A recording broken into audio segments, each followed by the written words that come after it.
Hello, future സ്റ്റോറീസിന്റെ പുതിയൊരു വീഡിയോയിലേക്ക് എല്ലാവർക്കും സ്വാഗതം. അപ്പം ഞാൻ എല്ലാ വീഡിയോയിലും പറയാറുള്ളത് പോലെ തന്നെ നിങ്ങൾക്ക് ഈ വീഡിയോയിലൂടെ ലഭിക്കുന്ന അറിവ് അത് നിങ്ങൾ അറിയാൻ ആഗ്രഹിച്ച ഒരു കാര്യമാണ് എന്നുണ്ടെങ്കിൽ നിങ്ങൾ തീർച്ചയായിട്ടും ഈ ചാനൽ സബ്സ്ക്രൈബ് ചെയ്യാൻ ശ്രമിക്കണം. കാരണം തുടർന്നുള്ള വീഡിയോകൾ നിങ്ങൾക്ക് ലഭിക്കുന്നതിനും അതുപോലെ തന്നെ ഞങ്ങൾക്ക് നല്ലൊരു സപ്പോർട്ട് ലഭിക്കുന്നതിനും ഏറ്റവും ഉചിതമായ ഒരു കാര്യമാണ് സബ്സ്ക്രൈബ് ചെയ്യുക എന്നുള്ളത്.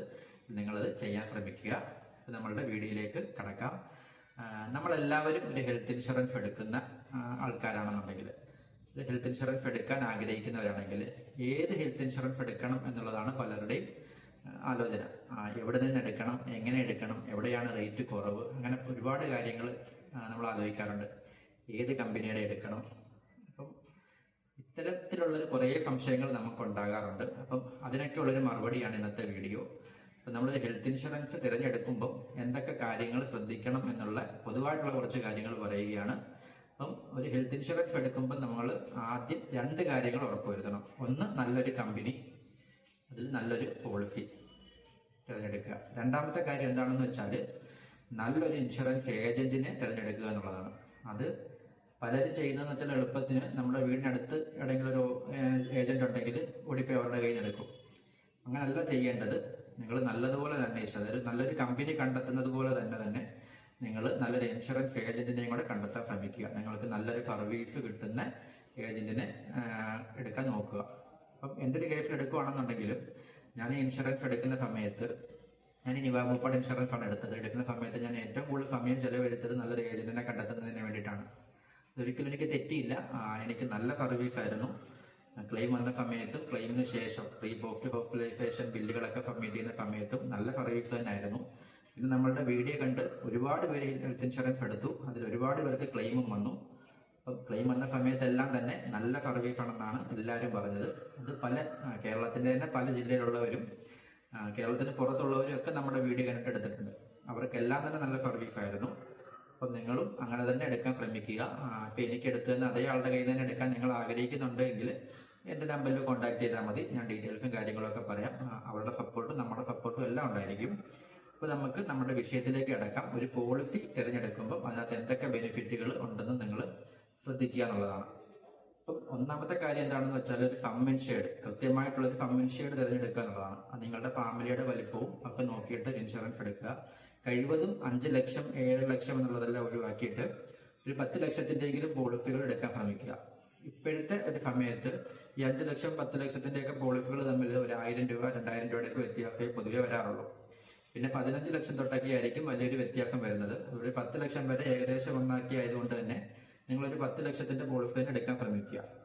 അതുപോലെ തന്നെ നിങ്ങൾ സിംഗിൾ പോളിസിയാണ് എടുക്കുന്നതെന്നുണ്ടെങ്കിൽ കുറച്ച് റേറ്റ് കൂടുതലായിരിക്കും. അതേസമയം അതിനോടൊപ്പം തന്നെ നിങ്ങളുടെ ഫാമിലിയും കൂടെ അതിനകത്ത് ആഡ് ചെയ്യാമെന്നുണ്ടെങ്കിൽ റേറ്റ് പൊതുവെ കുറവായിരിക്കും. അപ്പം കഴിവതും ഫാമിലി പോളിസി എടുക്കാൻ പറ്റുമെങ്കിൽ അങ്ങനെ തന്നെ എടുക്കാൻ നോക്കുക.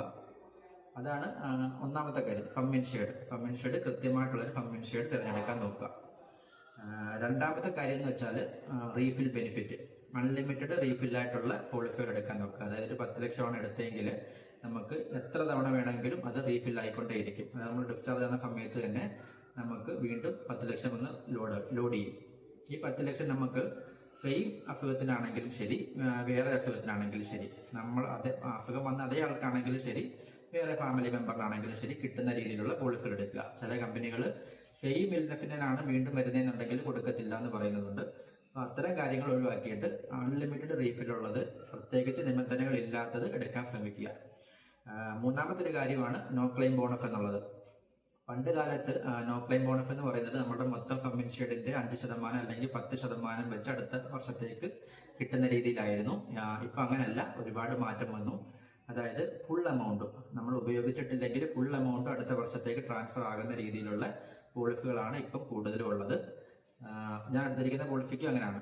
നിവാബ് ആഫ്പെയർ എന്ന് പറഞ്ഞ പോളിസിയാണ് ഞാൻ എടുത്തിരിക്കുന്നത്. അതിനങ്ങനെയാണ്. അപ്പം നമ്മൾ ഉപയോഗിച്ചിട്ടില്ലെങ്കിൽ ഈ 10 ലക്ഷം അടുത്ത വർഷത്തേക്ക് ട്രാൻസ്ഫർ ആകും. അത് ഓരോ കമ്പനിയുടെ പോളിസി അനുസരിച്ചിട്ട് അതിന്റെ എണ്ണത്തിൽ വ്യത്യാസം കാണും. ചിലത് 10 തവണ വരെ ക്യാരി ഫോർവേഡ് ആവുന്നുണ്ട്. അതായത് നമ്മളൊരു 10 ലക്ഷം രൂപയുടെ പോളിസി എടുത്താൽ നമുക്ക് 10 വർഷം കൊണ്ട് 1 കോടി രൂപയുടെ കവറേജ് വരെ കിട്ടും. ചില കമ്പനികൾ ഒറ്റ തവണത്തേക്ക് നിങ്ങൾക്ക് എത്ര വലിയ സം ഇൻഷേർഡ് വേണമെങ്കിലും എടുക്കാം എന്നൊക്കെ പറയുന്ന രീതിയിലുണ്ട്. അത് നിങ്ങൾ നോക്കിയെടുക്കുക. അപ്പോൾ ഈ നിവാബുപ്പാട് ഇതേ കമ്പനിക്ക് തന്നെ അൺലിമിറ്റഡ് സം ഇൻഷുർഡ് ഉള്ളതൊക്കെ ഉണ്ട്.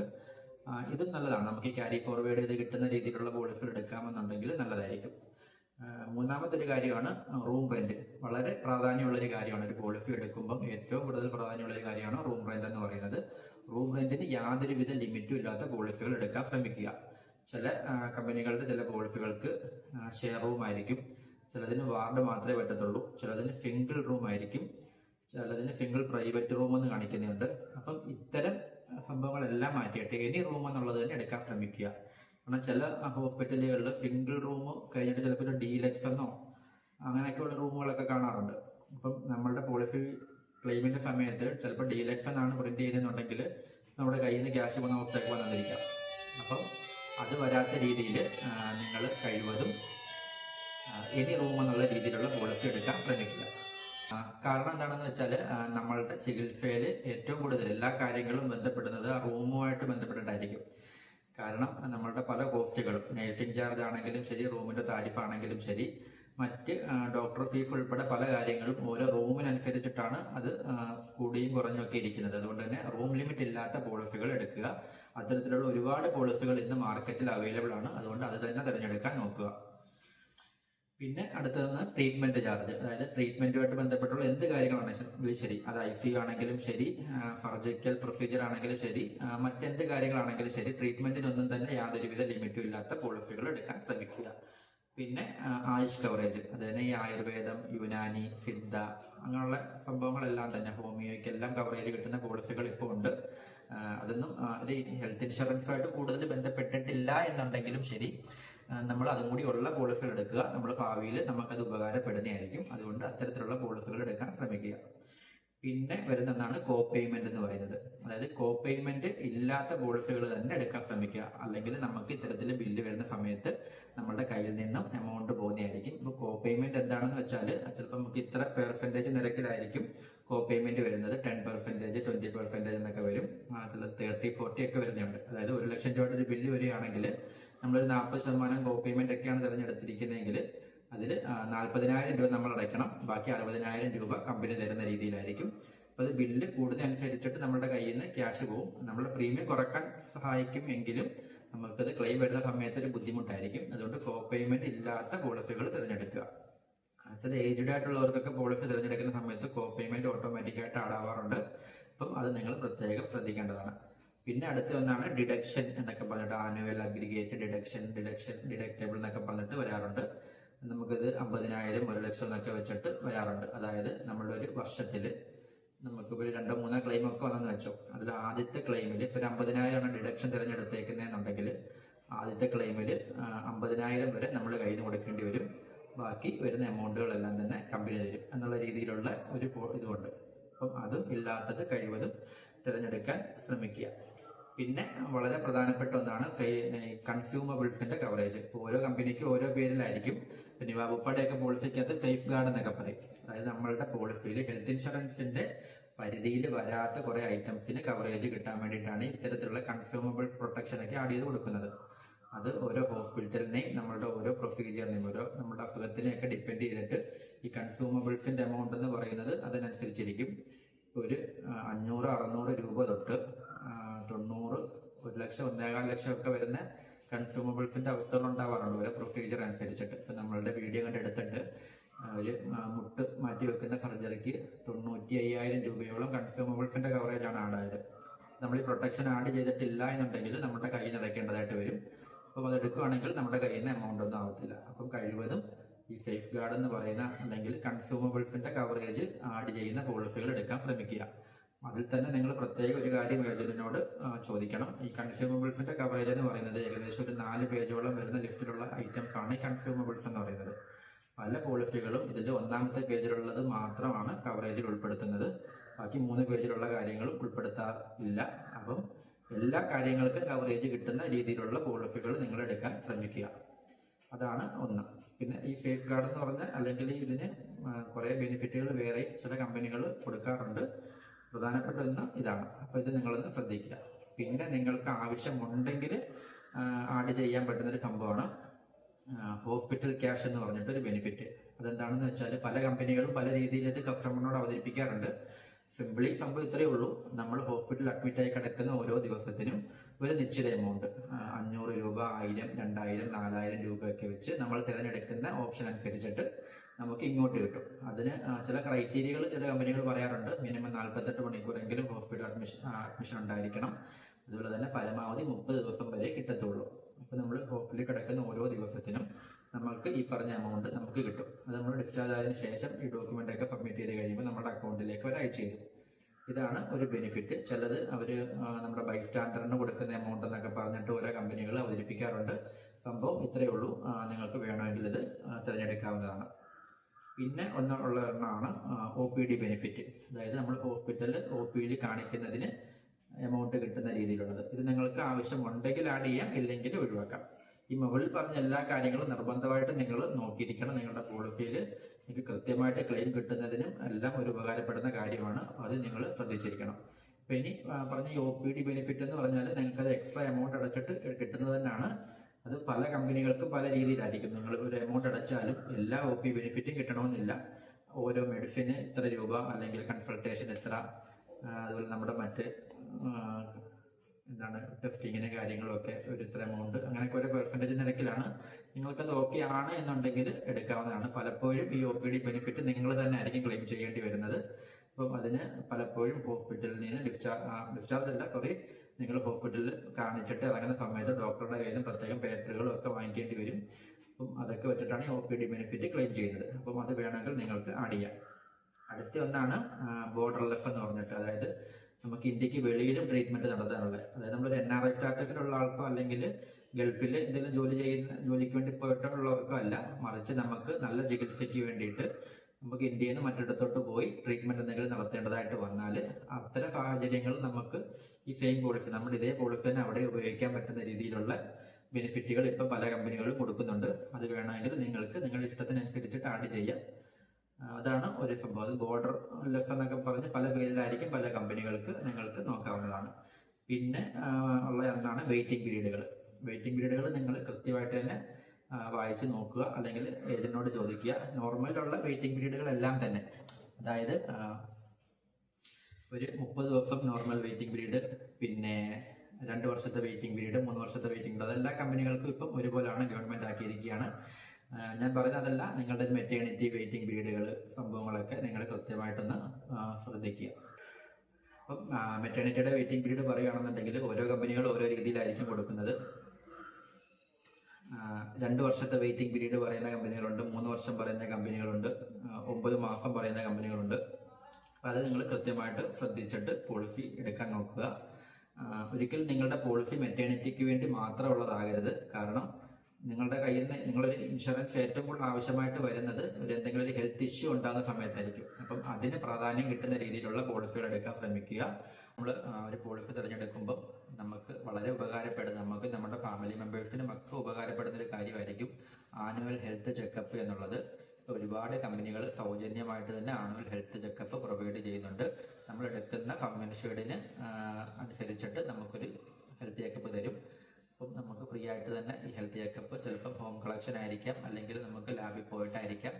അപ്പം അതും കൂടി ഉൾപ്പെടുന്ന പോളിസികൾ എടുക്കാൻ ശ്രമിക്കുക. കാരണം നമുക്ക് ഫ്രീ ആയിട്ട് തന്നെ വർഷത്തിൽ നമ്മുടെ ഫാമിലി മെമ്പേഴ്സിൻ്റെ ഒക്കെ ഹെൽത്ത് ഒന്ന് ചെക്ക് ചെയ്യാൻ പറ്റുന്ന ഒരു അവസരമായിരിക്കും. അപ്പം അങ്ങനെയുള്ള പോളിസികളും കൂടി നിങ്ങൾ എടുക്കാൻ ശ്രമിക്കുക. അപ്പം ഈ കാര്യം ഒന്ന് കൃത്യമായിട്ട് വായിച്ചു നോക്കുക. പിന്നെ നിങ്ങൾക്കുള്ളതാണ് ന്യൂ ബോൺ കവറേജ് എന്ന് പറയുന്നത്. അപ്പം ഈ ന്യൂ ബോൺ കവറേജ് പല കമ്പനികളും ന്യൂ ബോൺ കവറേജ് കൊടുക്കുന്നില്ല.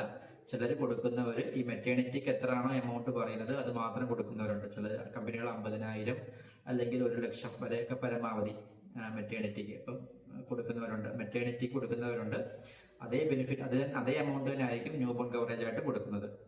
അപ്പം അത് മാറ്റിയിട്ട് ഇപ്പം ചില കമ്പനികൾ ന്യൂ ബോൺ കവറേജ് നമ്മൾ എത്രയാണോ സമ്മൻഷൻ എടുത്തേക്കുന്നത് അത് തന്നെ കൊടുക്കുന്ന രീതിയിലുള്ള പോളിസികൾ ഇറങ്ങിയിട്ടുണ്ട്. പിന്നെ വാബുപാട് ആസ്പെയർ എന്ന് പറഞ്ഞ പോളിസിക്കകത്തൊക്കെ newborn coverage up to sum insured ആണ്. നമ്മൾ എത്ര സമ്മൻഷഡ് ആണോ പോളിസി എടുത്തിരിക്കുന്നത് അത് തന്നെ നമുക്ക് ന്യൂ ബോൺ കവറേജ് ആയിട്ട് കിട്ടും. അതും 9 മന്ത് വെയിറ്റിംഗ് പീരീഡ് കിട്ടിയാൽ മതി. അപ്പം അത് നിങ്ങളൊന്ന് ശ്രദ്ധിക്കുക. പിന്നെ ഉള്ളൊരു സംഭവമാണ് ആക്സിഡന്റൽ കവറേജ് എന്ന് പറഞ്ഞിട്ട്.